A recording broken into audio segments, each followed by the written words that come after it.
Fui una esposa infiel. Engañé a mi esposo durante 10 años con mi ex y tuve 2 hijas con él porque tenía mejores cualidades genéticas. Mi esposo descubrió que lo llamaba tonto funcional y me aniquiló con una venganza legal y pública. Si te gustan las historias de traición y venganza, dale like al vídeo, suscríbete al canal y activa la campanita para recibir notificaciones de nuevas historias. Me llamo Guadalupe, tengo 36 años y soy maestra de primaria en una escuela pública aquí en el interior de México.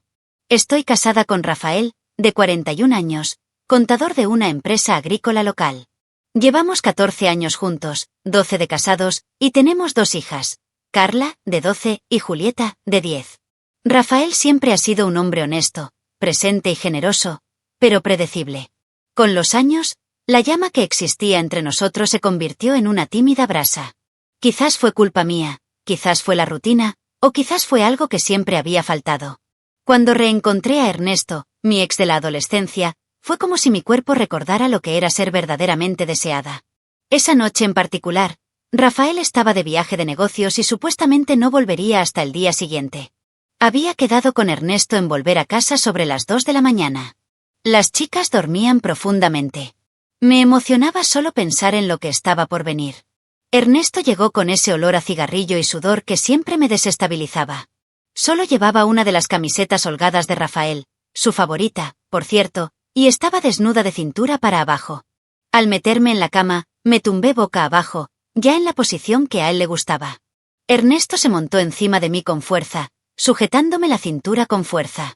Me embistió como si fuera a romperme, y apenas pude contener los gemidos, con la cara hundida en la almohada. La cama crujió, mi cuerpo tembló, y lo único que sentí fue placer y culpa mezclándose en un torbellino. Fue precisamente en esa escena que Rafael nos encontró. La puerta se abrió lentamente. Pensé que era una de las chicas que iba al baño. Pero el silencio denso me hizo girar la cabeza. Y allí estaba Rafael, inmóvil, como una estatua de piedra en la puerta de nuestra habitación. Su mirada no era de ira. Era la muerte en su interior. No dijo nada. Sacó su celular, nos apuntó y empezó a grabar.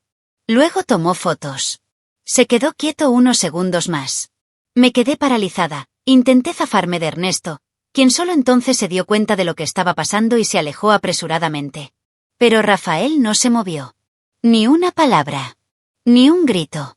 Simplemente nos miró como si estuviera viendo su vida irse al garete, y luego nos dio la espalda y se fue.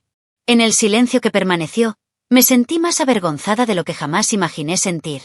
Ernesto intentó decir algo, pero solo oí el sonido apagado de la puerta del dormitorio al cerrarse con cuidado.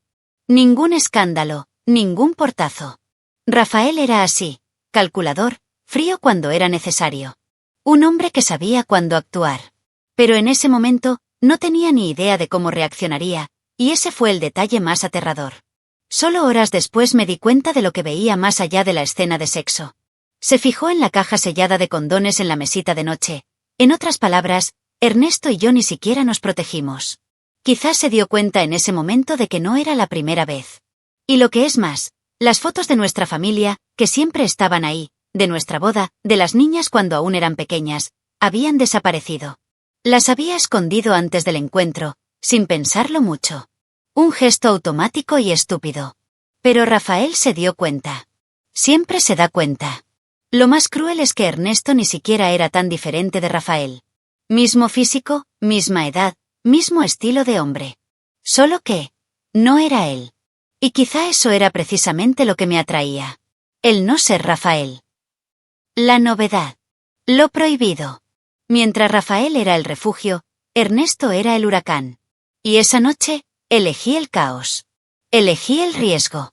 Elegí destruirlo todo. Pero solo me di cuenta de la magnitud de la catástrofe cuando vi la cara de mi esposo mientras me veía siendo utilizada como una extraña en nuestra cama. Después de que los dos se fueran, uno por el pasillo, el otro por el garaje, la casa quedó en un silencio absoluto. Me tumbé en la cama, sintiendo que mi cuerpo aún temblaba, pero ahora con miedo. Las chicas dormían en la habitación de al lado. Y allí estaba yo, esperando lo inevitable. Sabía que Rafael no era hombre que dejara pasar las cosas. No armaría un escándalo. Haría algo mucho peor. Y esa mañana, mientras miraba al techo, lo supe. Lo que Rafael vio no quedaría enterrado en silencio. Estaba preparando algo. algo que yo no estaba lista para afrontar.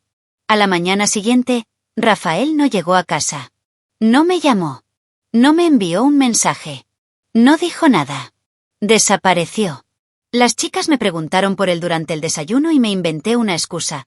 Debió haber un problema con el autobús. Pero en el fondo, lo sabía. Sabía que estaba físicamente lejos porque emocionalmente ya estaba a años luz. No era de los que desaparecen por impulso. Rafael era metódico. Y su silencio gritaba más fuerte que cualquier arrebato de ira.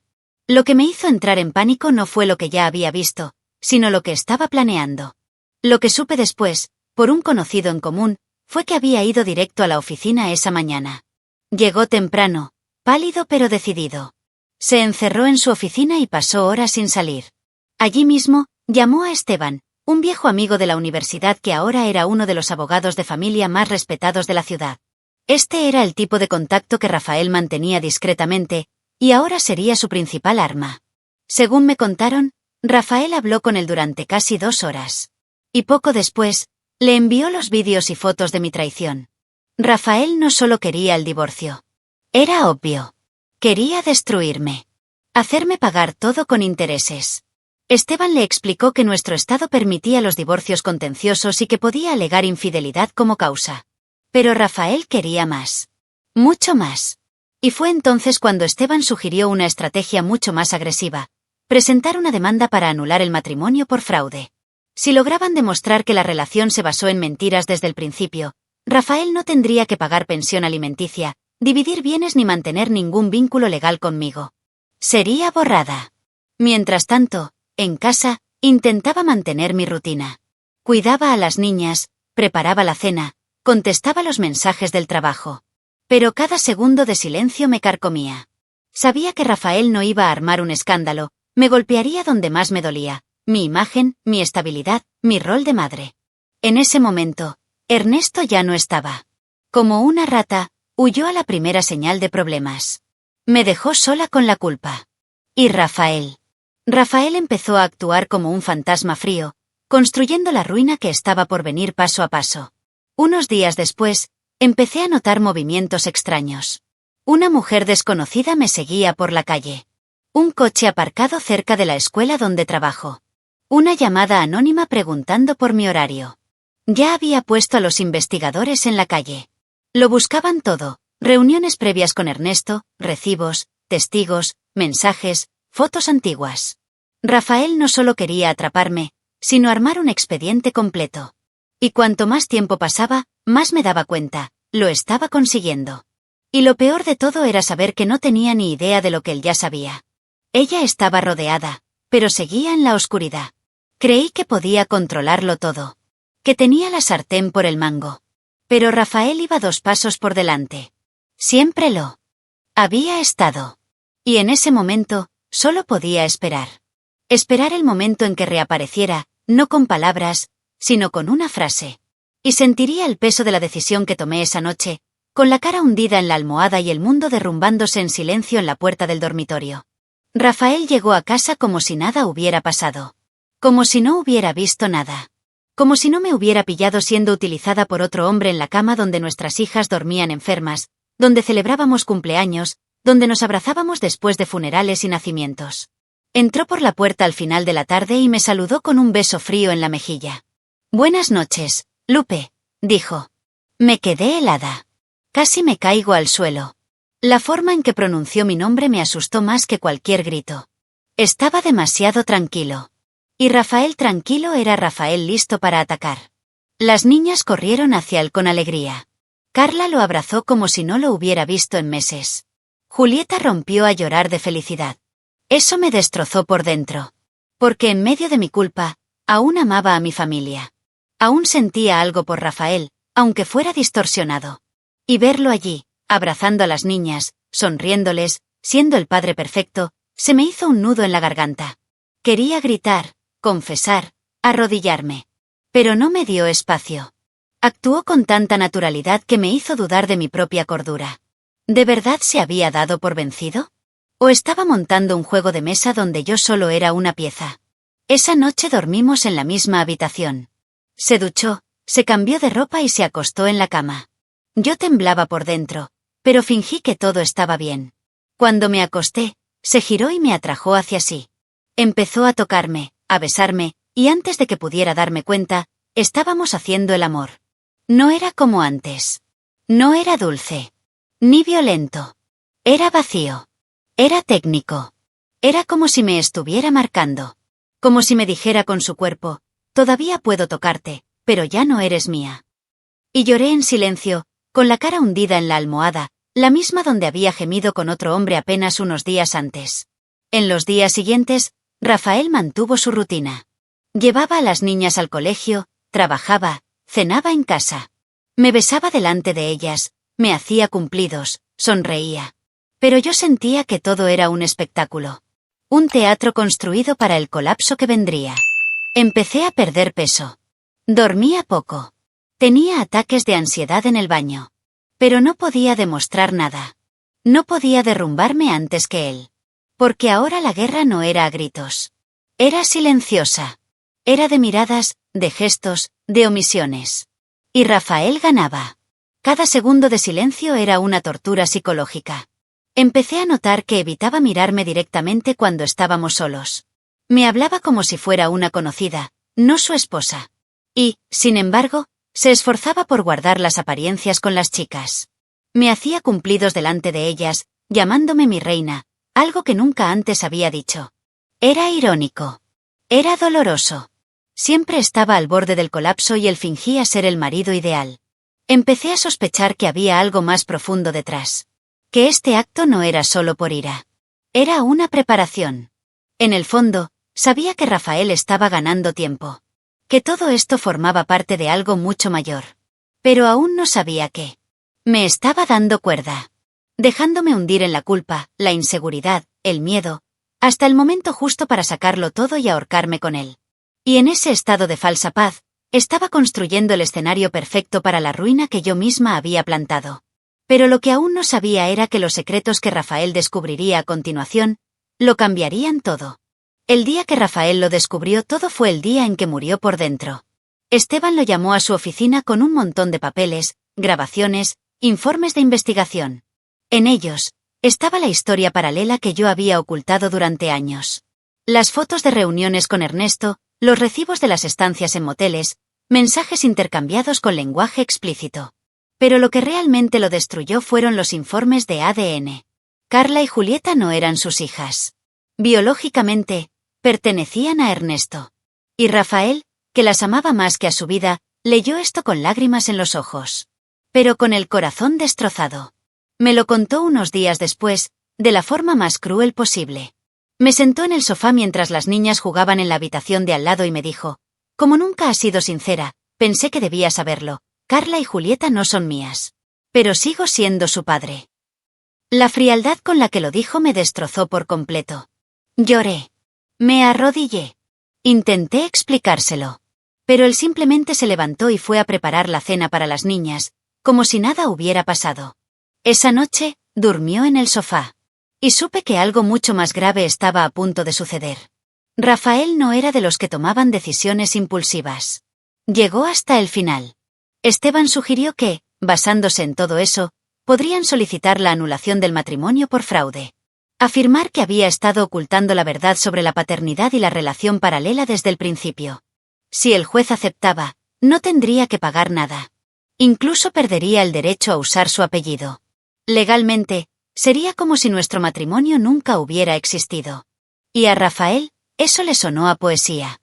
La forma más limpia, silenciosa y definitiva de borrarme de su vida. Empecé a notar cambios. Ya no me tocaba. Dejó de fingir cariño delante de las chicas. Volvió a dormir en la habitación de invitados. Pero aún así, no discutía. No me confrontaba. Solo observaba. Ya no podía comer, trabajar ni sonreír. Cada vez que llegaba a casa y me ignoraba, era como una bala invisible. Sentía mi cuerpo desvanecerse. Mi existencia encogiéndose dentro de esa casa. Y Rafael, cada vez más firme, más distante, más decidido. Como si estuviera limpiando los restos de algo que ya había terminado. Lo más doloroso fue ver cómo seguía siendo el padre perfecto. Aún con el corazón roto, aún sabiendo la verdad, Seguía llevando a las niñas al colegio, horneando pasteles con ellas los fines de semana, jugando en el patio. Y ahí estaba yo, observándolo todo como una intrusa en mi propia casa. Como si fuera la niñera. Como si ya no mereciera ser parte de esa vida. Y tal vez no lo era. Le había ocultado la verdad durante más de una década. Y ahora, me la exigía de la manera más fría y despiadada posible. En cualquier momento, sabía que vendría con todo. Que me mostraría sus últimas cartas. Pero lo que no imaginé, es que una de ellas vendría de dentro de mi propia casa. De la persona en quien más confiaba, quien me debía la mayor lealtad. ¿Su traición? La esperaba. La siguiente, no. Carmen había sido mi amiga desde que perdí a mi padre. Había trabajado conmigo en una escuela anterior, y años después, cuando enviudó, le pedí a Rafael que la contratara como asistente en la oficina. Aceptó sin dudarlo. Confiaba plenamente en mí. Y fue entonces cuando hice algo que hoy me avergüenza profundamente. Le pedí a Carmen que vigilara a Rafael. Que me avisara si sospechaba algo. Que me mantuviera al tanto de sus cambios de humor. La convertí en una espía en nuestra propia casa. Y aceptó. ¿Por amistad? ¿Por miedo? No lo sé. Solo sé que accedió. Pero Rafael era más astuto de lo que imaginaba.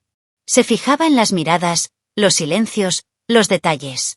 Y cuando salió a la luz la verdad sobre Ernesto y las niñas, hizo que Carmen se contradijera. Le preguntó directamente. La presionó.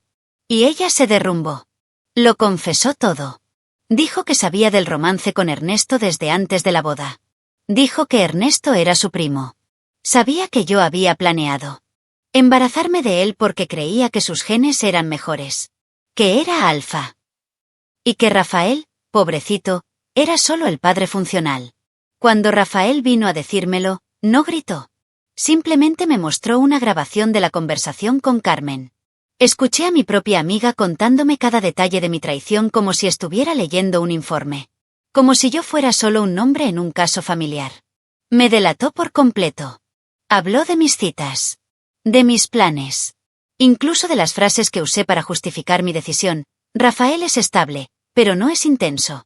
Necesito a ambos para sentirme completa. Me dieron ganas de vomitar. De vergüenza, de desesperación, de asco conmigo misma. No me dio tiempo a reaccionar. Al día siguiente, transfirió a Carmen al departamento de Marta, una gerente de TI a la que todos temían. Marta no tenía piedad de nadie. Carmen lloró, suplicó, intentó disculparse. Pero Rafael simplemente dijo, sigues en la empresa. Pero ahora vas a aprender lo que es trabajar con alguien que no finge ser tu amigo. Y se fue. Intenté hablar con Carmen, pero me evitó. Sabía que había puesto el último clavo en mi ataúd. Después de eso, me di cuenta de que no había escapatoria. Rafael lo sabía todo. Tenía todas las pruebas. Todas las confesiones. Y, lo peor de todo, tenía razón. Ya no había mentiras que ocultar, ninguna manera de revertir la caída. Me preguntaba cada día qué vendría después. Pero el Rafael que conocía ya no existía. El hombre que vivía conmigo era ahora otra persona. Un justiciero silencioso. Un verdugo frío. ¿Y yo? Yo era el objetivo. Lo que aún no sabía era que Rafael ya había dejado de verme como su esposa. Y que, entre bastidores, estaba reconstruyendo su vida. Con ayuda. Apoyo. Fuerza. Y que, por primera vez en años, estaba listo para renacer, de mi propio colapso. Cuando Rafael finalmente se fue de casa, no se alojó en un hotel ni buscó refugio en casa de sus padres. Fue directo al apartamento de Marta, una excompañera de trabajo que se había convertido en gerente de TI en la misma empresa. Marta era conocida por su carácter duro, pero todos la respetaban. Tenía 45 años, era militar y vivía con Lucia, su pareja desde hacía casi 20 años. Juntos, formaban una pareja admirable, sólida e inquebrantable. Marta era justo la persona que Rafael necesitaba en ese momento. Alguien que no temiera decirle la verdad, aunque le doliera. Fue allí, en ese pequeño y sencillo apartamento, donde Rafael empezó a reconstruirse. Marta no sintió lástima por él. Al contrario, fue directa. Le dijo que debía dejar de fingir fuerza y empezar a ser estratégico. ¿Quieres venganza o quieres liberarte? Fue una de las primeras preguntas que le hizo. Rafael respondió, quiero ambas cosas. Y Marta lo ayudó. Le dio cobijo, consejos y espacio para llorar cuando nadie lo veía. Lucia, siempre más sensible, fue quien preparó la habitación de invitados con sábanas limpias y dejó una nota discreta: saldrás de esta.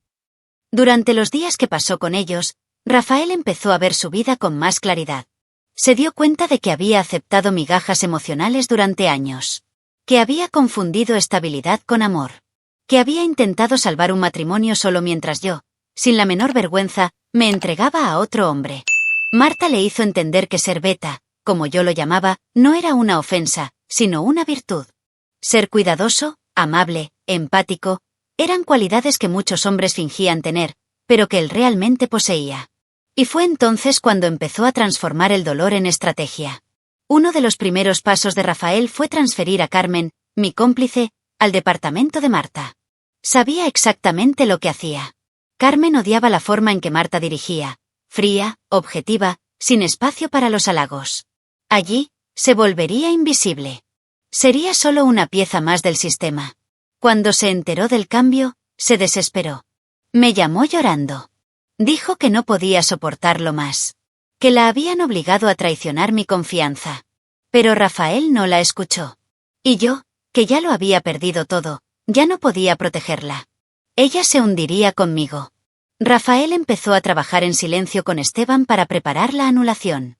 Reunieron pruebas, testimonios, declaraciones e imágenes. Mientras tanto, poco a poco volvía a la rutina. Recogía a las niñas del colegio, pero ahora evitaba cualquier contacto conmigo. Llegaba y salía a la hora exacta, dejando instrucciones en la nevera. Y cuando me hablaba, lo hacía con la frialdad de quien le habla a un desconocido. Seguía viviendo con él, pero era como vivir junto a un fantasma, uno que me conocía como nadie y que se disponía a borrar todo rastro mío de su historia. ¿Y lo peor? Lo sentía cada vez más fuerte. Más decidido. Más ligero. Como si se estuviera limpiando por dentro. Marta y Lucia le estaban dando algo que yo le había quitado hacía mucho tiempo. Apoyo verdadero. Amor verdadero. No romántico, pero sólido. Y por primera vez, sentí celos. No de otra mujer, sino de ver a Rafael feliz, lejos de mí. Pero eso era solo el principio.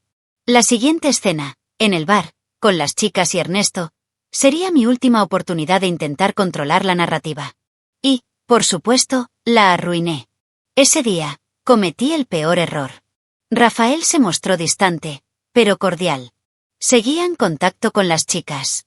Seguía durmiendo en la habitación de invitados. Pensé que, tal vez, con el tiempo, podría convencerlo de que al menos mantuviera unida a nuestra familia. Planifiqué una reunión en el discreto bar que frecuentaba con sus compañeros de trabajo. Llegué con un vestido sencillo, el pelo suelto y una última propuesta. Antes de entrar, llamé a Ernesto y le pedí que trajera a Carla y Julieta. Solo para asustarlo, pensé. Era mi última carta del triunfo. Pero también era mi suicidio emocional. Entré al bar y vi a Rafael solo en la esquina, tomando un mezcal como hacían las noches más difíciles. Me senté con él, pedí un refresco e intenté hablar. Hablé de las chicas, de nuestra historia, de cómo aún había amor. Rafael me escuchó en silencio. Ninguna reacción. Cuando me di cuenta de que las chicas habían llegado con Ernesto afuera, llamé a Rafael al estacionamiento. Señalé la camioneta prestada que Ernesto conducía y le dije: «Mira, Rafael. Tus hijas están allá, con el hombre que insistes en quitarles de la vida. ¿De verdad quieres seguir con este juego?» Rafael me miró.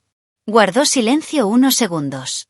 Carla y Julieta estaban en el asiento trasero, visiblemente incómodas. Ernesto, con esa mirada arrogante, hizo un gesto de saludo. Las chicas le devolvieron el saludo, pero sus ojos estaban llenos de confusión. Rafael solo murmuró: «¿Las obligaste a participar en esto?» Se me hizo un nudo en la garganta. Pero antes de que pudiera responder, se dio la vuelta, volvió a la barra, cogió el móvil y llamó a Esteban. «Hazlo. Todo. Ahora», dijo despacio. Sabía que eso significaba el final. Simplemente no imaginaba la magnitud de la bomba que estaba a punto de caer. 2 días después, recibí una orden judicial. Rafael había solicitado una orden de restricción en mi contra.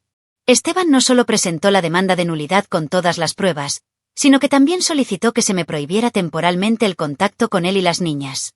Alegaron riesgo emocional, manipulación psicológica e intento de coerción. ¿Mentira?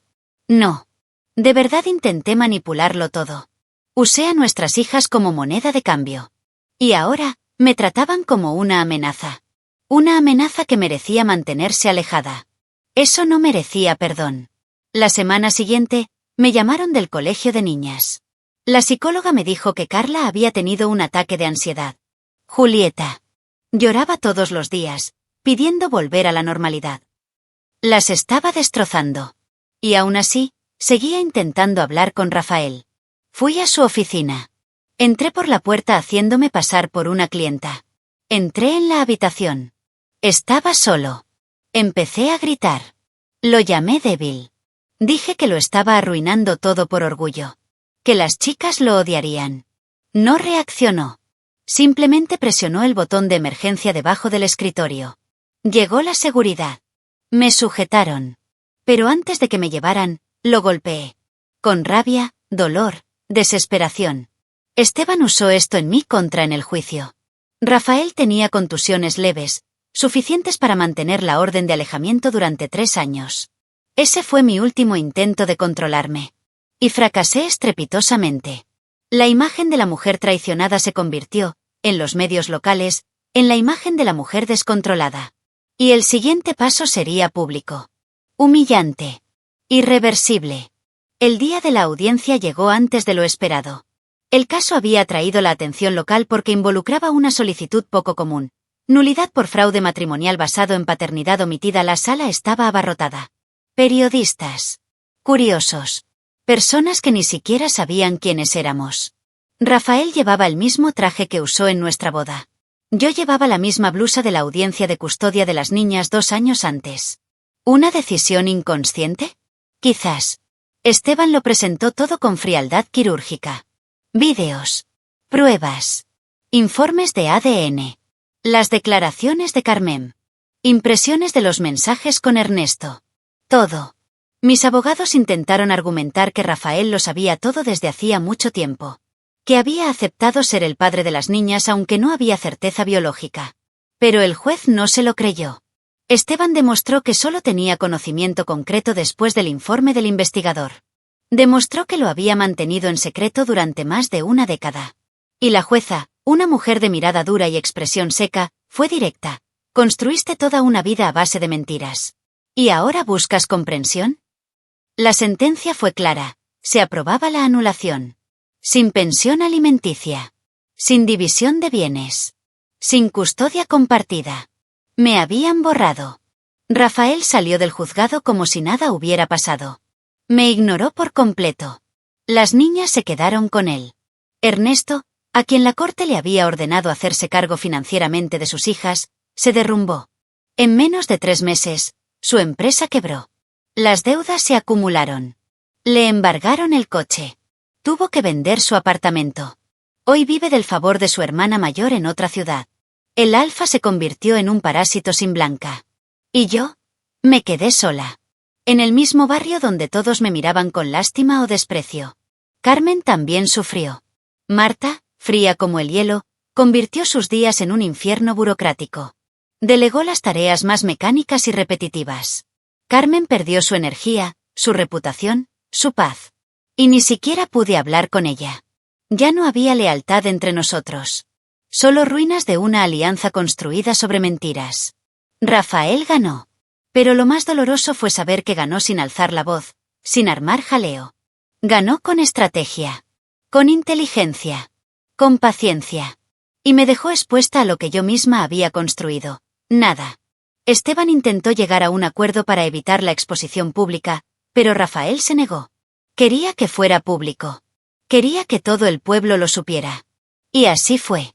Durante meses, no podía ir al supermercado sin oír susurros. Las madres del colegio de niñas dejaron de hablarme. La administración del colegio donde trabajaba me expulsó temporalmente para preservar el medio ambiente. Me encerré. Solo salía de noche. Empecé a pedir comida a domicilio. Y me quedaba mirando el teléfono, esperando algún mensaje, alguna señal de compasión. Pero nunca llegó. Y lo peor de todo, incluso después de todo esto, seguía soñando con Rafael. Soñé que tocaba a mi puerta. que decía que me perdonaba, que quería volver a intentarlo. Pero lo que llegó, 2 años después, no fue perdón. Fue el entierro definitivo.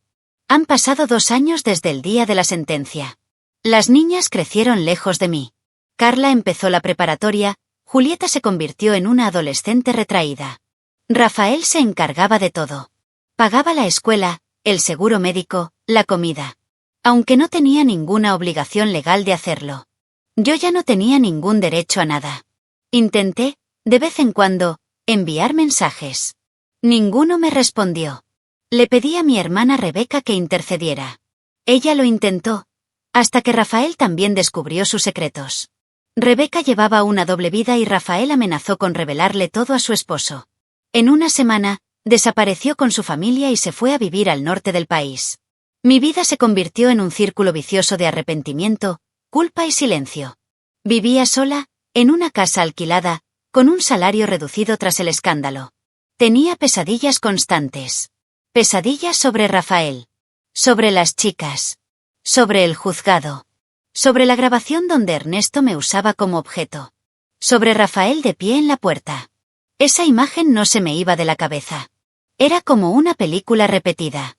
Una tortura mental que yo misma proyectaba. Todo lo que hacía volvía como una avalancha. Y nadie me cogió de la mano cuando me enterró. Una noche, me armé de valor y fui al bar donde empezó todo. Me senté en un rincón, pedí una copa suave. Y vi a Rafael. Estaba solo, igual que aquel día. El mismo traje. La misma mirada tranquila. Me acerqué despacio. Me senté frente a él sin preguntar. Me miró un segundo, pero no dijo nada. Se lo conté todo. Me disculpé. Le dije que aún lo amaba. Que haría lo que fuera por recuperar a nuestra familia. Le hablé de las niñas. Del dolor. De la soledad. Del vacío. Del arrepentimiento. Y cuando terminé, con la voz entrecortada, simplemente sonrió. Es demasiado tarde, Guadalupe. Esas fueron sus únicas palabras. Luego se levantó, pagó la cuenta, me dirigió una última mirada, no de odio, sino de absoluta indiferencia, y se fue. Nunca más lo volví a ver. Nunca supe si las chicas preguntaron por mí. Nunca recibí ni un solo mensaje más. Rafael logró exactamente lo que quería, borrarme de su historia. Y lo hizo sin tocarme. Sin mover una mano. Con la precisión quirúrgica de quien amó de verdad. Y fue destruido. Hoy vivo en silencio. Enseño a niños que me ven como una mujer triste pero amable. Nadie en mi nueva escuela conoce mi historia. Ni siquiera quiero que la sepan. Mi rostro se ha adelgazado, mis ojos han envejecido. Sigo esperando algo que sé que nunca llegará. Rafael no volverá. Las niñas no volverán. Destruí a mi familia por deseo. Por vanidad. Por escape. Y ahora llevo eso como un tatuaje invisible. Marcado. Expuesto. Olvidado. A veces me pregunto si aún tengo derecho a la felicidad. Pero quizá esta sea mi penitencia. Seguir viva. Y recordar, día tras día, que lo perdí todo, por mis propias decisiones. Deja tu opinión en los comentarios, dale me gusta al vídeo y suscríbete al canal para recibir notificaciones de nuevos vídeos. Además, ayúdanos a llegar a más personas y a formar una comunidad. Aprovecha y mira una de las historias que aparecen a continuación sobre nuevos informes de traición y venganzas. Hasta la próxima historia.